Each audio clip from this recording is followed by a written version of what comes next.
Good morning everyone, welcome to my channel. So today I want to work on the words that I stitched last week for Honey Bear's dress. So the plan was that I'd be back in Brisbane and I'd be back with Honey Bear and I could have a look at her dress and match in some scrappy bits to go with these words to build up a little piece to add to her dress. But hey Fudgy, but the week didn't go as planned. So I'll tell you all about it. I'm still at Ballarat. I was planning to go back on the Wednesday and probably have 2 weeks back in Brisbane. And everything went a little bit pear-shaped, like it does. Like seriously, you just can't plan anything, I don't think, anymore. I'll tell you all about it. So what I've had to do, so that I had a video for today. I could have done, start another project, but no, I've got enough projects. And now that the angel panel has arrived, I'm sort of chewing on that at the moment and thinking about what I can do with that. So if you don't know what I'm talking about, the lovely Susanna from Vintage Blend Studio purchased this panel for herself and me, sent it up in the mail, plus a few bits and pieces, and has challenged me to do something with it. Now, I believe Susanna's already started filming. She has a clear and precise plan of what she's doing, but I don't. I'm still thinking. So let's just put that to one side. I could have started that today, and I thought, no, I really want to work on this Honey Bear project. So I went back through my photos and had a quick look at Honey Bear. Feels like forever since I've seen the girl and her little dress. Now, I don't have any of the fabrics that I've used on Honey Bear's dress with me. None of them, which proves to be risky. But I think when I had a look through the photos, I come across the picture where I did the bird on this background and embroidered it all. I don't know what week that was, but it was a while ago. And that sort of got into my mind the colour scheme again. So it's all those blues and things like that. Then I went through the cupboard of fabric that I have here, which is not much. I've sort of got 2 cupboards. The first one is pinks and purples. You pull the drawer out underneath and it's greens into blues. So I grabbed some of the blues out, which are most of them are all pieces I picked up at op stores when Susanna was with me, plus some that are just old. And I found that as I walked to the table to start filming, that was lying on the floor behind me. So I'm like, oh, there you go, there's a scrap. That fell out from somewhere. So the plan is to build some little clusters around these embroidered words. If they don't look right, I think they will. I might be able to adjust them slightly to match Honey Bear. If I don't use them all, it doesn't matter because I'll use them for something. There's always something happening. So I thought I'll just put some little bits and pieces around them, maybe a few beads, depends on my colours, whether I've got colours that, this is what I grabbed for this. Oh, see, those are on Honey Bear's dress, those sequin flowers, they're on the dress, okay. And I know I can't go wrong with these neutrals, a little bit of gold, yeah, we'll be right. So we'll make up some clusters. I'll tell you about my week. I've even made a list of points to tell you. It's just, oh gosh, guys, I actually feel really tired. I sat and had my coffee. That did nothing. I watched the Rachel videos. So for me, it's Thursday. So the week's not even over, for goodness sakes. You guys are watching this Saturday morning, so who knows what adventures will unfold. Now, it's going to be quiet for the rest of the week. I'm just putting it out there. It's going to be quiet.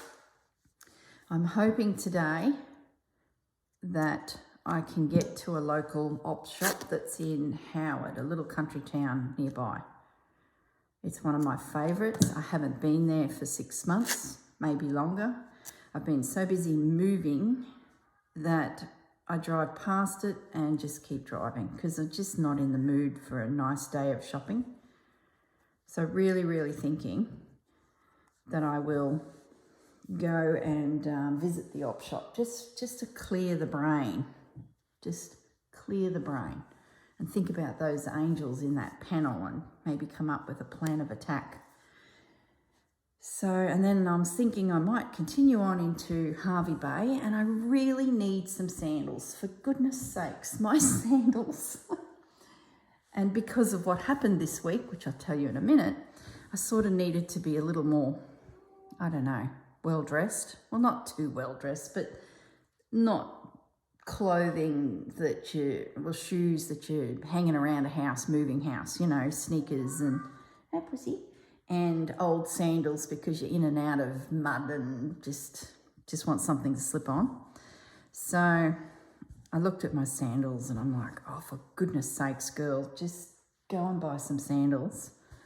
They're a few years old, but because there's sand up here and we don't have turf yet, the sand, I think, is getting between the sole of my feet and the sandal.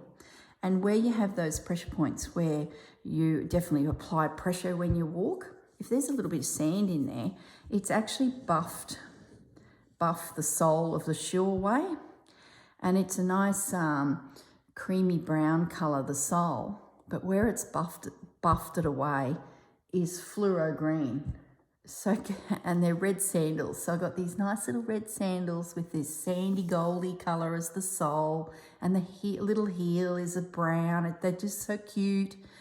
They're quite a few years old, and I'm sort of now getting to the point where there's green squares, rough looking squares, where maybe my heel fits or underneath my big toe or wherever that immediate point of pressure is.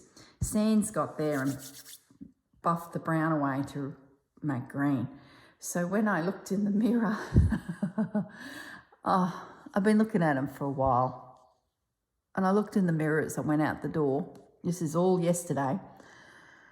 And I'm thinking, I can see the green as I walk. It's ridiculous. So, and let me tell you, the green, I'm just grabbing that angel panel, is like that. Oh, it's embarrassing. So I'm thinking today, Thursday, I'm going to go and get myself a pair of sandals. Like, come on. I'm going to stop for a moment, visit an op shop. You know how it is. Oh, I love those roses there. This is really cute fabric. I picked it up at a garage sale. I've had it a while. I have nibbled little pieces out of it. I think that's really pretty. Oh, this is going to end up a big snippety thing. This is not going to be small. Like usual, Honey Bear's dress is going to get a big chunky thing put on it. We'll see how we go. So yeah, let me get back to the story that happened. So for me, it's Thursday. This happened yesterday, Wednesday. It's Saturday for you. So on Monday, is it Monday? Yeah. No, Tuesday. On Tuesday, my dad was driving. The plan was he was to take another trailer load of onions, bagged up onions, from his harvest up to Bundaberg, 2 hours away from the farm, deliver them to a co-op that has a big veggie shop, as well as, I believe it's like a shipping point for all of their other stores north of Bundaberg going right up the coastline. So he's been doing it for years, and it is quite nerve-wracking for the daughter as she worries about the old boy driving with a load of onions and his trailer, sneaking through the back country towns, getting up to Bundaberg to deliver them. And then the plan was he would swing into me here, say g'day, and have a bit of lunch and then head off home. Imagine the possibilities. No, I like this one, I think, because it's rectangular. So I'm waiting. The day is ticking on. I'm thinking, where is he? What's held him up? Then I see fuel has been purchased at the local BP out on the highway, and that's where you would turn to come into here. And I thought, well, that's good. He's not far away. He's made it that far. Excellent. We'll see him shortly. I'm thinking I'm going to put that on there. So the daughter is thinking, well, that's an hour. That's odd. It's a 20-minute trip from there to me. And no sign of him. No sign of him for hours. I'm thinking, what has happened now? He doesn't have a phone that I can ping. It's impossible. Once he's on the road, he is pretty much free as a bird until he pops up somewhere. And fuel stations is a good spot for me to track him because we're connected through our bank account. So I get a notification that he's just purchased fuel at the local BP or whatever. So I sort of can track him that way. So anyway, long story short, no sign of him. So about 4 o'clock in the afternoon. Now, he left home at 6 a.m. in the morning. So it's a big day. It's a big day. And I'm thinking of overcast stitching this down, and then we'll build some lace into it. So it's very delicate. And if I muck around too much, it's going to fray, and I don't have any of my glues with me. So I'm just going to do some simple stitching, and that way I can tell my story and concentrate on the story. And in the meantime, I would have secured this little piece. So I'm just going to do that first, I think. Yeah, so no sign of him. 4 o'clock, finally, my brother was with, thank goodness. My brother was with for the drive, and he answers the phone. Dad's there as well, and they're safe and sound back at home, but it was a disaster apparently. So they started telling me their story, which is where my week then started going pear-shaped. It turns out, as he was coming down the main highway of the Queensland coastline from Bundaberg, getting ready to turn into my area and head towards the coast to my little town, they pulled into that BP. That's where I last saw them, activity-wise, and fueled up, getting ready to come into me. So what happened was he's on the bowser filling up, and a policeman came over and said, "Excuse me, sir, but we've just scanned you along the highway and your vehicle is unregistered." He had the trailer on board. He didn't have a load of onions, but he had the trailer on board, and it was okay. Its rego was fine, but the vehicle was unregistered. So that threw him for a loop. He was quite rattled by it all. He then come out of that service station and really just had to drive straight home because he had an unregistered vehicle, and that was the instructions from the police. So that's why I didn't see him. So then the mystery starts. Well, how is this possible? I recall paying the bill, but the more I thought about it, I'm thinking, well, the bill is due around middle of the year, the registration. Now, in Australia, a few years back, they stopped sending us a sticker in the mail that we used to put on the windscreen. So every time you got in your car, you could clearly see if your registration was current. So for the year, it might be a blue sticker with the year. Then the following year, it might be a yellow sticker or a pink sticker. So it was really simple. But going paperless, they stopped sending these stickers for our windscreens. And I said to my husband at the time, gee, this is going to be painful because you're never going to know if your vehicle is registered or not, because the sticker was just a great reminder. And of course, they all want to save money, so they cancelled the sticker. So anyway, after investigating it all, I end up ringing a cousin who's a police officer in a little country town further north. And I said, Chris, can you what the hang? What's going on? So he had a look at Dad's licence, and he'd been issued with two demerit point, 2 fines. One, driving uninsured, because he was also driving unregistered. So they're 2 separate fines. And he said, so they're in the mail. And I said, well, what's going on, you reckon? And he said, well, they're going paperless. So Dad would have received a letter in the mail, which I didn't see. Well, we're assuming it came. It may not have come, because it would have said that now that they've removed the sticker scenario, they're now removing the bill, the letter in the mail that tells you need to pay your rego. That's gone. It's called going more paperless. So in order to get your registration, you need to have an email address and a phone number attached to your licence. Now, at the beginning of the year, because Dad is over 75, in Australia, he has to have an eye test every year to keep his licence.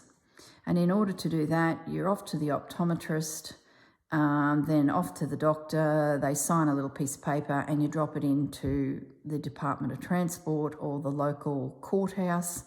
They then update your licence, and you've got your licence again for another year. So that was all done in February when he had his birthday.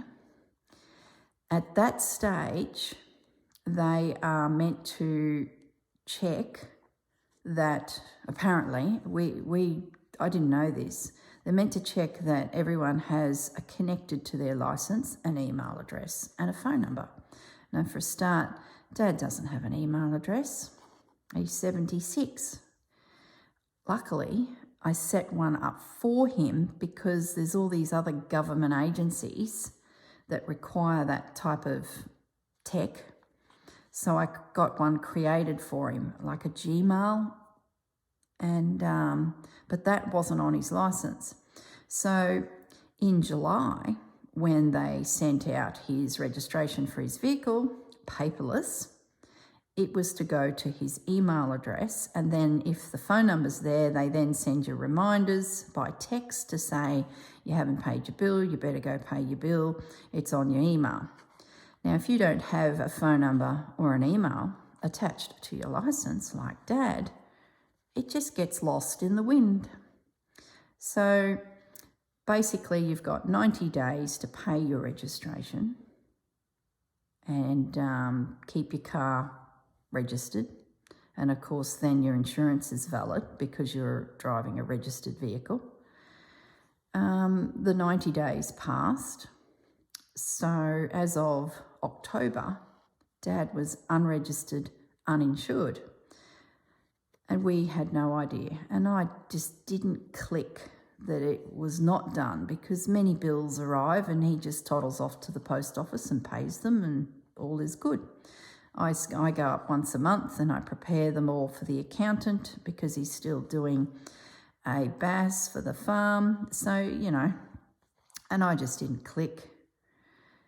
So the long and short of this whole saga is that I find out that he's got 2 infringement fines coming in the mail from the lovely policeman who's just doing his job. I don't hold any grudges at all. My cousin did say we could probably dispute it in court because it used to be all linked to my mum, who had an email, who has passed. Therefore, it got lost in translation and lost in the woods, forest, lost in the wash. But I thought, no, if that doesn't get approved by the local police station and it goes to a judge and a court, then we've got the whole saga of getting Dad to court and just pay the bill. So what do? We have to get a roadworthy certificate on the vehicle. So we've pretty much lost the number plate. It's gone. And we have to start again. We have to re-register the vehicle, which is lots of forms. I tried to do it online. I couldn't do it online. They have to cite the vehicle. There was all these, situations hurdles we had needed to jump through. And the first one was a roadworthy certificate. I'm thinking, how am I going to pull that off? I'm at Burrum. He's in his little country town. It's just like, my goodness. So I end up getting on Mr. Google and I found there was a mechanic in town, his little country town, that did them, left a message. He didn't get back to me. I spoke to Dad and I said, look, I'll try and ring him. And he said, no, I'll walk up. So he walked uptown. Luckily, he's like 3K from this mechanic. And the mechanic said, yeah, no worries, bring it back the next morning at 8 o'clock and I'll do your roadworthy. And I was like, oh, thank goodness, that's worked. I hopped on the internet, found all the forms. Luckily, Gaz had grabbed a printer from Brisbane so that we can sort of print bills out as we seem to be stuck here a little longer than we ever planned and not getting back to Brisbane as much. So Gaz got the printer working. We printed off all the forms that we needed. In the meantime, the next morning, Dad was due to go and get the roadworthy. This was yesterday for me, Wednesday. So he gets the fines Tuesday. By Wednesday morning, he had his roadworthy certificate, no problems. He was to go up at 8. He was there at 7. The gentleman did it at 7. Checked the car out, took it around the block to make sure the brakes are working, all the roadworthy requirements for our country to get your car registered. Everything was fine, which it is. It's, it's not a new model, but it's about 10-year-old. And always serviced, so... Got the little piece of paper. So he rings me at 8 and says, I've got it. I've got the piece of paper. I'm like, gee, that was quick. You're supposed to be there at 8. He goes, I went up at 7 and he did it. I'm like, oh, great. So I said to Gaz, let's get in the car and go. So we drove straight through to his little country town. And in the process of getting all my ducks in a row, one of my mates said, oh, you should be able to go to a courthouse. I thought I would have to drive Dad and the car through to Kingaroy, which is an hour on again. So it would be a 6-hour round trip for us for the day, but that's, not an issue. But there's a big courthouse in the next town. So there's Dad's in a little country town, there's a bigger country town, and then the next major country town. There's 3. So we into the next town, 20 minutes away instead of an hour, into the courthouse. And there was no one in a queue. If that was Brisbane, guys, oh my goodness, I'd be there all day, take a number, take a seat. There was no one in there. One lady on the counter. She was the most sweetest, loveliest lady. She gave us another form that I'd missed. Apparently, if you're on a pension, you get a concession. You get a bit of a discount. I didn't realise that. And, so tickle on the computer. She also added the email address I had for Dad, the phone number, and we got brand new number plates. So we had to hand in the old ones, get the new ones. Gaz put them on the car. We toddled off. We went to the bakery. We bought ourselves a pie each. God.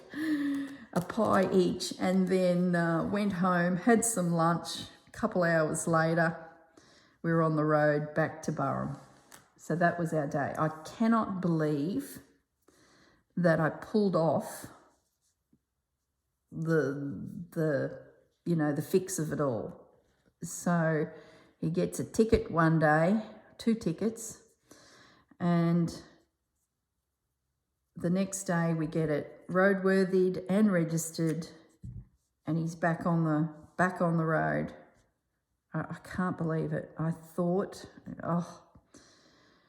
anyway, so that was, just trying to piece this and it's just not coming together. That was my day. Talk about stress. I said to my husband, I said, it's just, the government is leaving our elderly behind. I know there'll be a heap of you out there that will be like, oh, Corinne, that is so what is happening. I feel for you guys. I think it's just shocking what is going on. Is that the one I even want to use? I don't know. It's just, and even the lady at the RACQ office, she was just appalled. She said, you know, and here's the kicker. When I was talking to my cousin, who's the police officer in a country town, he said he's getting people into the local cop shop, the local police station, who have the same situation and they don't have a mobile, don't have an email, and he's having to use his personal phone to set them up with all the accounts they need to talk to government. And also he's getting them mobile phones, getting them phones set up to try and get these poor folk into the system because, you know, they may not have a family member that can help them out. It's just, I don't know what's going on. So, yeah, my cousin is like, he said it's getting bad. People are getting, I feel like I need to take that little bit off. People getting left behind and it's not right. So I've been scotty and angry and frustrated, and so that was what happened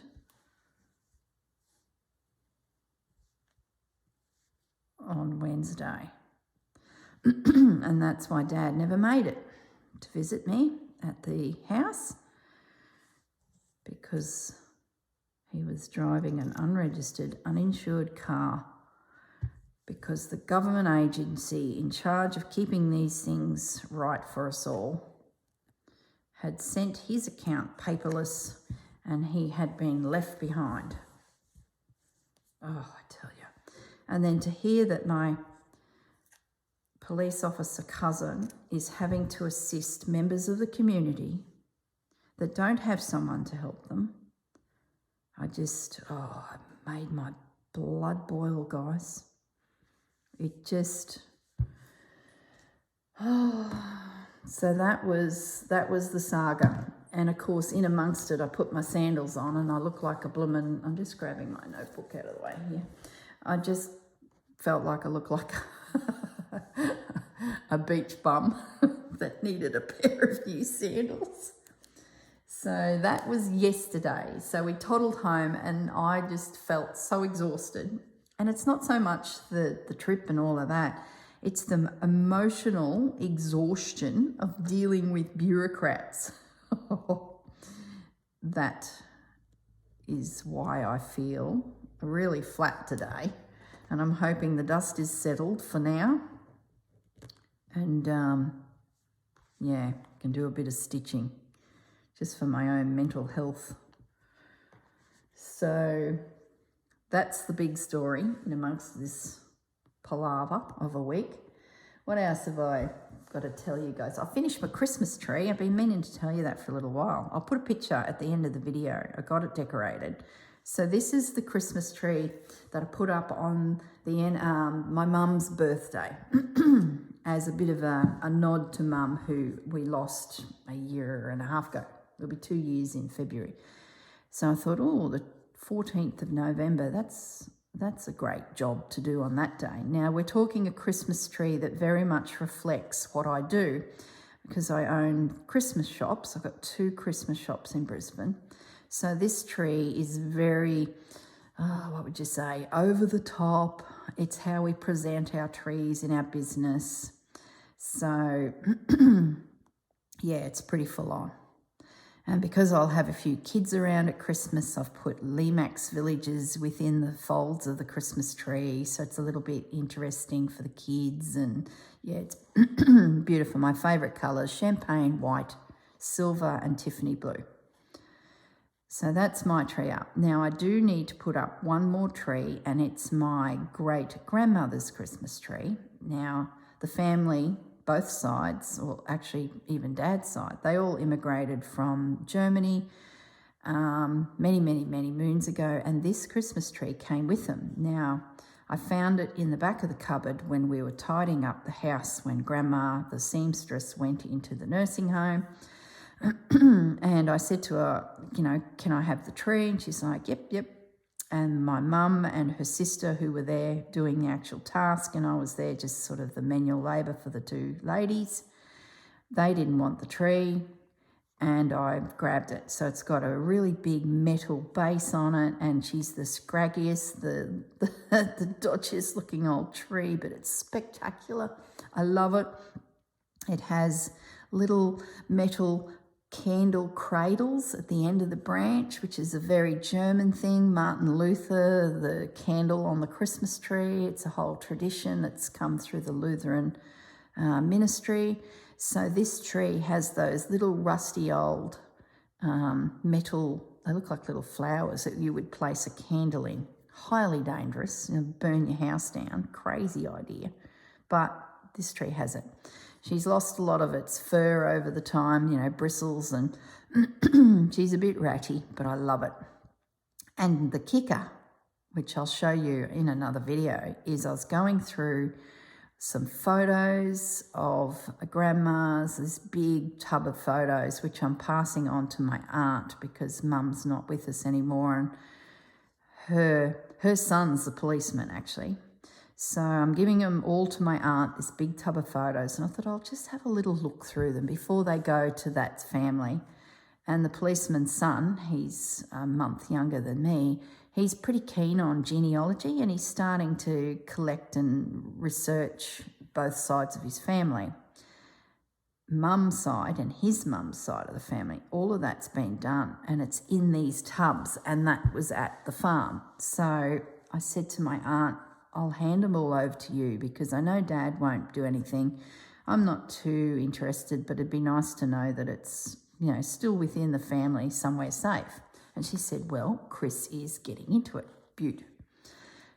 So I went through this box of photos, and what did I find? 2 photographs.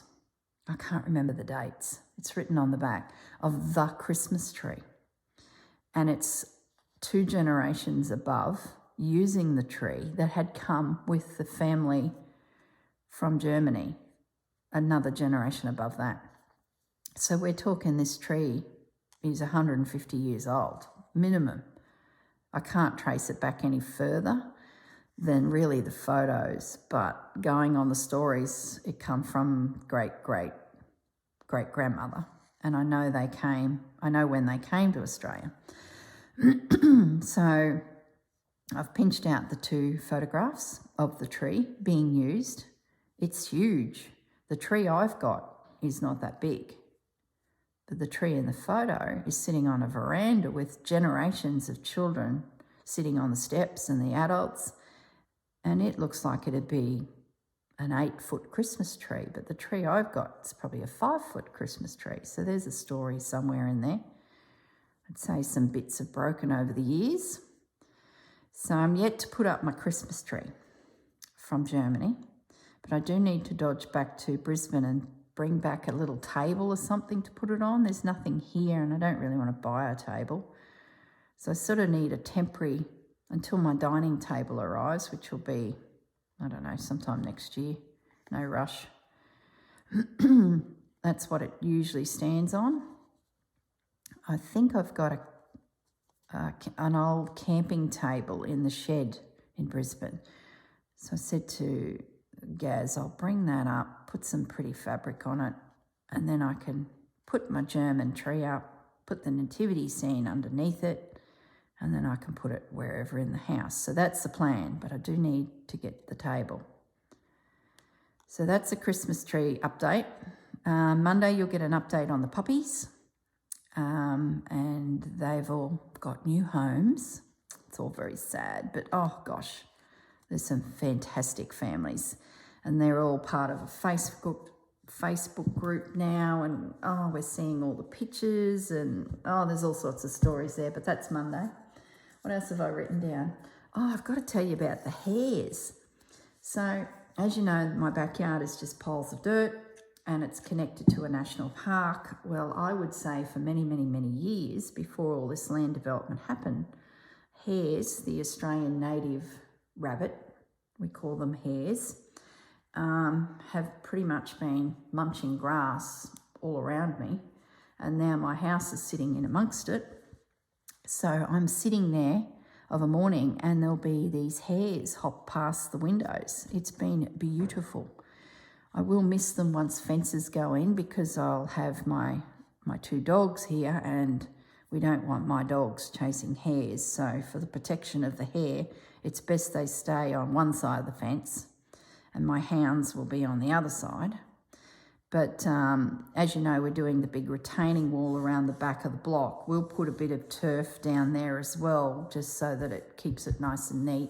And that turf will be a yummy, yummy smorgasbord for the hares to munch on, and the kangaroos and wallabies and things. And my doggies, they won't even know they're there. So they'll all get, you know, some green grass to chew in the future. So that's all part of my gardening plan, is to have water and green grass on the boundary for the animals. So I'll add to the end of the video the pictures of some hares that I've got. They're not my photos, because every time I go to the window to get a photo for you guys or a little bit of footage, they peg me, they spot me. They've got big, big black eyes, and straight away they're like, that's movement, and then they're gone. So, yeah. I'm not sure if I told you about the big male hare. I might have. I'm probably repeating myself. Yeah. Or it's in an up and coming video, because I would have filmed it and that would have happened. So this hare each morning is around.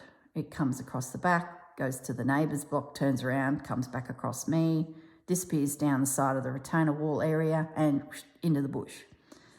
Very early in the morning, late in the afternoon. And I'm thinking, this is a routine. Anyway, this one day, this big hare goes past the window. I'm thinking, gee, she's got big. My hare has got big. And then the big hare goes back past, and then I see it running down the side of the lake. I then see it running across the sand in the distance into the bush miles away. I'm thinking, oh, my hare is gone. I'll never see her again or he again. Oh, what a shame. Bunny's left the area.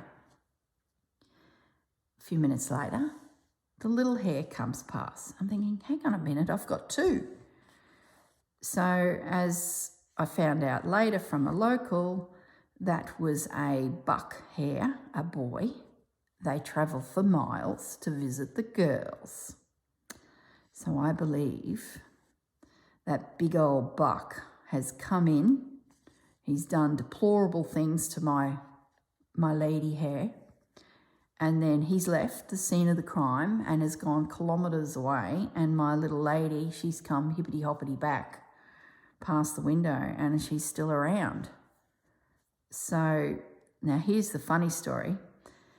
I think it was yesterday. So 3 or 4 days go by. I'm busy doing stitching. I don't really see her much because I'm busy. And I'm sitting there and she goes past, and then a little guy goes past, even smaller. And I'm thinking, what's the gestation period for hares?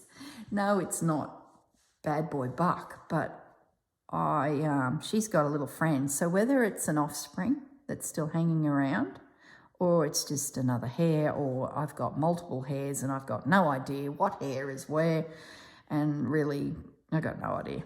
So that's my hare story. I do apologise if I do repeat the buck story in a future video or have already told you about it. But yeah, that's what's going down in the rabbit department. It's not a rabbit, it's a hare.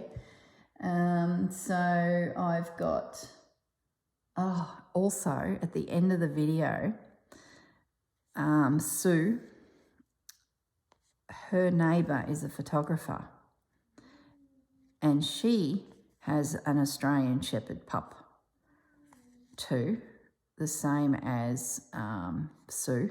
Everyone around me's got dogs, I tell you. Well, she's the photographer, and she's been using her dog for photo shoots.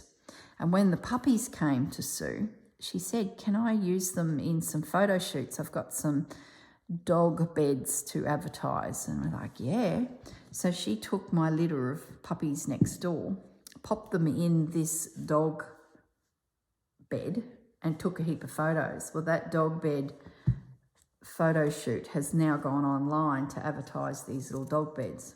Can't remember the brand, but anyway, the photos are adorable, absolutely adorable. And it was so nice because I was able to send them on to the owners of the puppies. So everyone got some beautiful Christmassy puppy photos. So I've picked 3 from the cluster of them. Well, they were within the ad. And I think one's Rosie, one's Jasper, and then a group shot. And oh my goodness, talk about melt your heart. So I've got a couple Christmas tree pictures at the end of the video. I've got some hares for those of you who don't know what our Aussie hares look like. And the reason I'm doing that is, remember the goanna story where I told you how Gaz was sitting on the patio at the farm and he heard the clip, clip, clip as a big goanna walked towards him? Well, so many of you said, what is the goanna? And you had to go and Google it. So I apologise. I should have put a picture in of this huge lizard. I'm talking huge. So you've all been educated on goannas. So I thought, I'll pop a picture of my hare in as well. The Australian hare. See, we've always loved them because the rabbits were introduced and they become a pest. But when I went hunting for a picture or 2 of our hares, our native hare, they've also become a pest, I see. There was numerous articles about the Australian hare and how the Department of Primary Industries is very concerned about the multiplication of these hares. They too have become a bit of a problem. So where it used to be always rabbits, because Queensland, it's illegal to own a rabbit. You can in other states, but I think you need a permit. But Queensland, yeah, no. But it sounds like our Aussie hare, who's also, goodness knows where he's come from. He's an introduced species. He looks very familiar in many countries. I know when I've stitched my hare that was pre-printed on a panel from an artist in South Africa, our hare looks very similar to the South African hare. I'd say the South African hare is bigger, but I'm not 100% sure. So, yeah, that's my rabbit story. So I've pretty much got all that stitched down. Have I got that? No, I need to shoot up there. I've only done 1 word. What's the time? How long have I been chatting? Oh my goodness. So what else is on my list to tell you? I finished my Christmas tree. Oh, I've also got a photo of Fudge. I've put this hammock on the glass above the bench to the side of me here. If you've seen my room tour, you'll know that there's a big kitchen bench running along the side wall. It's got a sink, but that's it. It's no oven or, it's not a kitchen. It's just drawers to store things for my room and a sink. Well, that big pane of glass there, or what you would call a splashback in your kitchen, I've put glass in so it's a window and I can see out and get plenty of natural light. Well, I bought a cat hammock. Fudgy's been getting all these treats. Like, he's really had some coins spent on that boy. So it's got 4 suction cups, string that comes down to a hanging hammock, and you suction cup it onto glass and the pussycats can sit. So he's been using it a lot, sitting in the sun, the afternoon sun. So I took a photo of it. It's pretty cute. So I hope it turns out, because I was sort of hiding behind the Christmas tree to get the shot. Otherwise he goes, "Oh, what you doing, Mum? Let's hop out of bed." So I hope you can see it clearly. I can't believe it all. Oh, now I've got a knot here. Doesn't matter, does it? No. Don't muck around. I might fiddle with it later and get it out. So let's have a look at some beads. I've only got one done. It's probably not a bad thing. If I fray all that up when it gets to Honey Bear's dress, that would look a little bit cool. And then maybe do some stitching. I don't even mind that. So let's have a look at these. I might put those so they don't get lost in with the beads. And when I get back to Brisbane, if this doesn't suit her dress, it will. I'm pretty sure it will. I've still got these spare to do something with. So that's the plan. Now let's have a little play with some sequins. Might do a little cluster here of beads and bits. So that's my week, guys. It's only bloomin' Thursday. Oh, gosh. And like I said, we're supposed to go back to Brisbane Wednesday, but instead we went across to the farm and sorted out the car. And then we were going to have a week in Brisbane to be back at Burrum for Tuesday next week, because the wardrobes are being fitted and the bricklayer is coming to start the wall. And then by the time we got back from my hometown and Dad, I said to my husband, well, what, Thursday, Friday, Saturday, Sunday, Monday, 5 days, we might as well just stay at Burrum.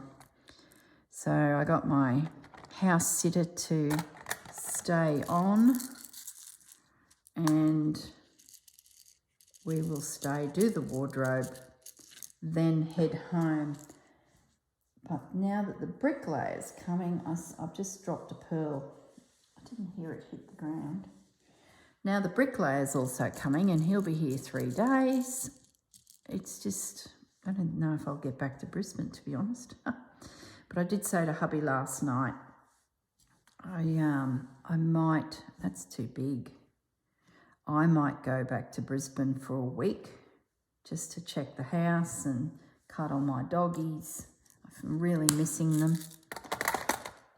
So I'm thinking I might go back to Brisbane. He can stay here and deal with the bricklayers and the bobcats and all of the shenanigans that will be next week. I'll just hang until I see my wardrobes, give them a bit of a clean, and then I might chuff off home, maybe spend a bit more time packing, get a lot more done when I've got peace and quiet. So at the moment, I think that's what will happen. Then I'll be back with Honey Bear's dress, and I can, put a patch on the dress. I have a feeling this will be too big. I really do, but who knows? Now my needle is too big. I can't slide it through. Let's downgrade to a thinner needle. Is Reggie here? Reginald?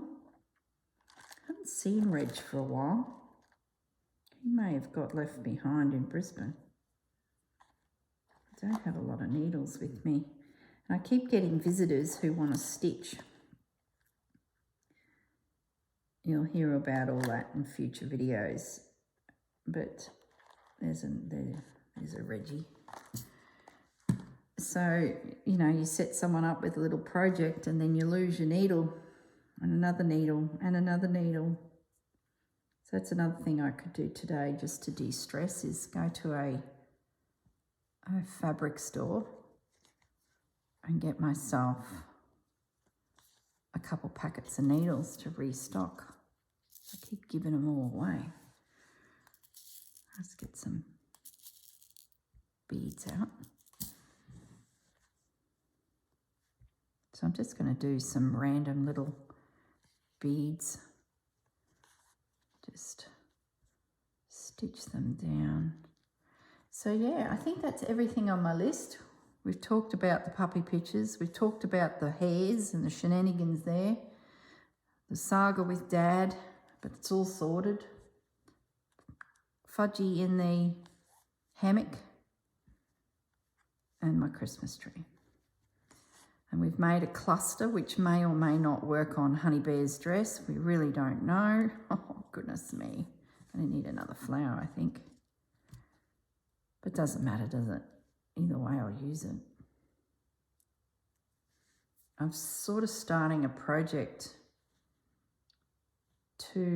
on Monday as I chat to you about the puppies. The final puppy video, I sort of start working on a project. I don't know at that stage where it's heading. I do now. This cluster could even end up on that yet. Poor old Honey Bear. At least we've got some spares. So it might get... Here comes Fudgy. He's been outside. Got the door ajar and he goes and sits in the sun.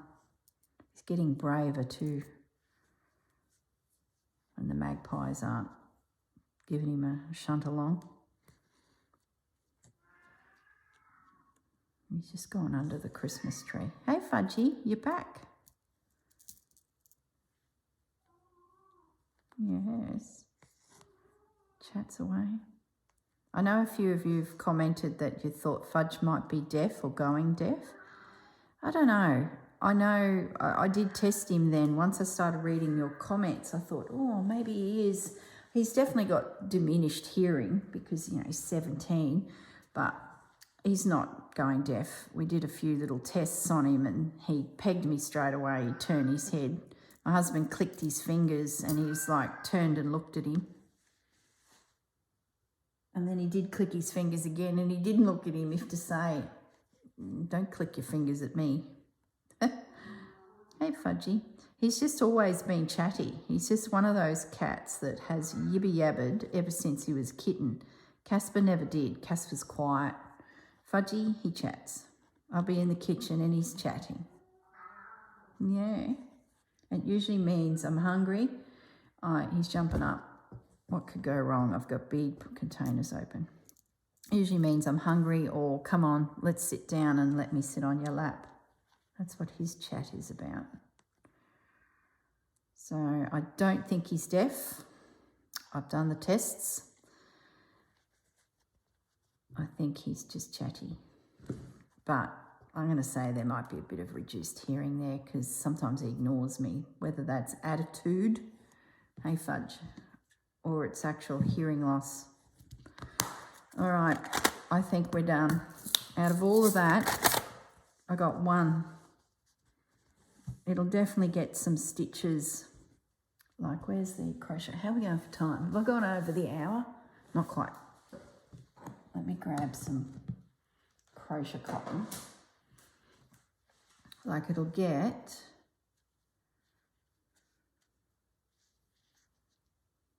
What have I done? Would have to grab one that's not open. This one will do. It'll get some form of stitching around it, I think.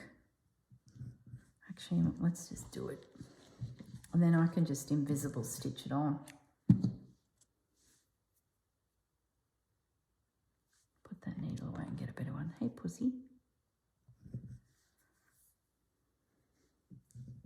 Few minutes left. Well, I feel better after having a chat with you guys. I feel like I've debriefed my week. Susanna sent me a message, I think it was yesterday, and she was sitting at a cafe enjoying a lovely meal And she said that her retreat is 99.9% sold out. And she was at a cafe that she wants, so she was very excited, and she was at a cafe that she wants to take me to because she had just been to Gail's Patchwork Emporium buying more treasures. She picked up some ribbons, so I'm sure she'll show us those in a future video. And she sent the photo of her gorgeous meal, and there was an empty chair at the other side of the table, and she said, in March, you'll be sitting in that chair at my favourite cafe. How's your day been? I was like, oh, gosh. So I gave her a brief outline and I said, I'll tell you more next time we chat, but Dad's driving an unregistered, uninsured car and I'm at the Mergen courthouse sorting that out, along with paying the fines. Oh, my goodness. He got $1,100 in fines. One was 600 and something. The other one was 400 and something. So it was $1,100 roughly. And 6 demerit points, and it takes 3 years to get your points back now. It used to be a year, but no, it's 3 years. The lady on the computer, she was like, oh, the poor soul. You know, Dad's standing there holding his akubra in his arms. It's like looking miserable. And she said, oh, he can appeal it, he could pay it off. You know, she was so sweet. And I'm just sitting there saying, nah. Let's just pay it. Let's be done. So we paid it out. So he's all clear. He's not going to go to jail. We're not going to miss the fines coming in the mail. There won't be an arrest warrant out for him. It's sorted. So the main thing is he doesn't get them. They'll probably arrive mid next week, I'd say. As long as he doesn't get them and shoot up to the post office and pay them again. I hope not. I did leave strict instructions with my brother that when they arrive, just put them in my tray in the office. They're for me, as they need to be filed in the consolidated trash bin because they are paid. You know, here's the kicker. We send them out to you via email. Oh, he would never have got them because there's no email address. But there is now. Oh, my goodness, what a circus. I feel for you guys out there that are dealing with this rot. It's just deplorable. We're leaving our elderly citizens behind and it's just wrong. Look, I'd calmed down and now I'm getting all wound up again. I need to go to an fabric shop for the rest of the day and buy some sandals. Imagine me rocking up in court to defend and justify why Dad shouldn't pay the fine if we did go down that track, which we're not. And I've got my dodgy sandals on with the green bits hanging out the side. I'm sure I've mentioned them before, probably weeks ago when I really did want to change them out and get new ones, but I haven't. All right, guys, we have stitched this little cluster together. I have no idea if it will suit little Honey Bear's dress, but doesn't matter. I am going to just add it to my little stash of treasures, and when I meet my Honey Bear again, we will review. And I see from the videos, there's a little bit of confusion in amongst the videos, but I'm sure the girls will sort it out. But I'm going to run with Rachel at the moment saying that there won't be a prompt next week. It's an extra week, so we're just going to catch up and do what we need to do with our pieces, and there's 2 to go. And I'm thinking from Sarah's video that they'll be fairly close together so that we're sort of not doing a prompt right up leading up to Christmas because we'll all be busy. So we're going to get our next 2 prompts most likely early December by the sounds of it. But next week is a spare. So we've got time. So that's good because maybe I need to work on these and this won't suit. But we'll see. We will see. I think this will actually suit the project that I want to start on a Monday with you guys. Honey Bear may not see this. Oh, well, doesn't matter, does it? All right, guys. Look after yourselves, and I will catch you all in the next video, which will be Monday with a puppy update, the final story of the puppies. But in the meantime, enjoy the photos I've attached at the end of this video. I will see you all soon. Have a lovely weekend and stay safe, guys. Bye.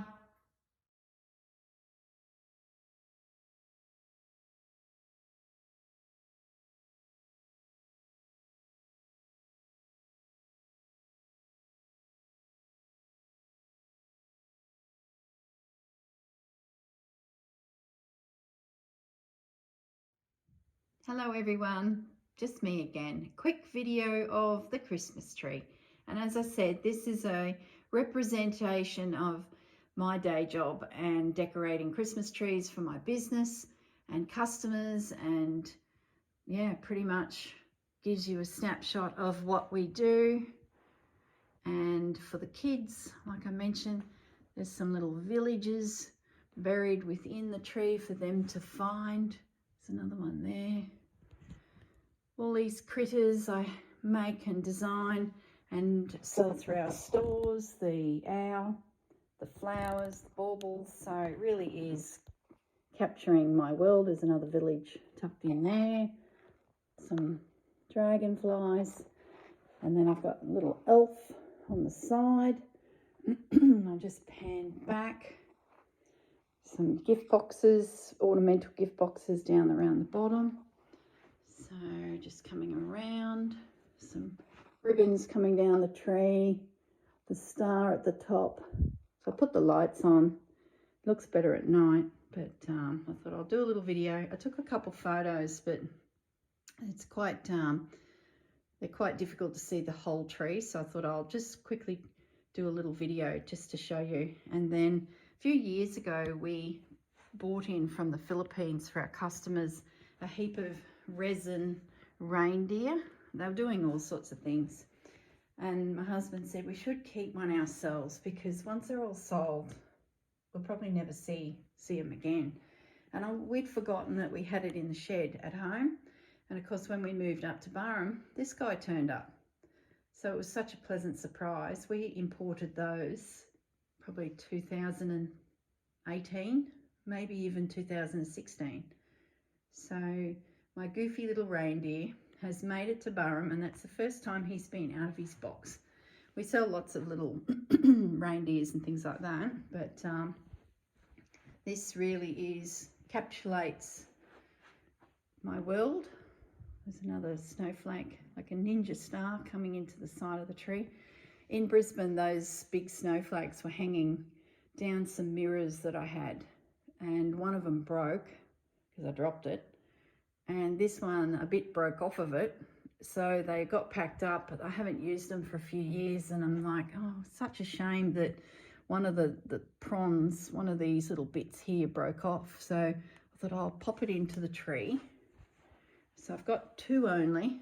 We don't sell these anymore either. They were from a few years ago, and the one that's still good is there. I did consider putting it on my front door because there's so much sand around. I can't put a wreath out this year because it'll just get destroyed. So the snowflake was an option, but they've ended up in the Christmas tree, which I'm pleased. I don't think I'll put anything on the front door. It's only going to get filthy, absolutely filthy.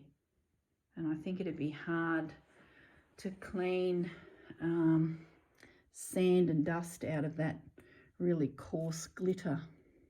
I think it'd be just destroyed. So there you go. There's my Christmas tree all done. Bit of a nod to my day job. And now I can look at putting up the Christmas tree that came from Germany. Just got to work out where I'm going to put it. All right, guys, have a lovely day, and I'll leave you in peace now. Bye.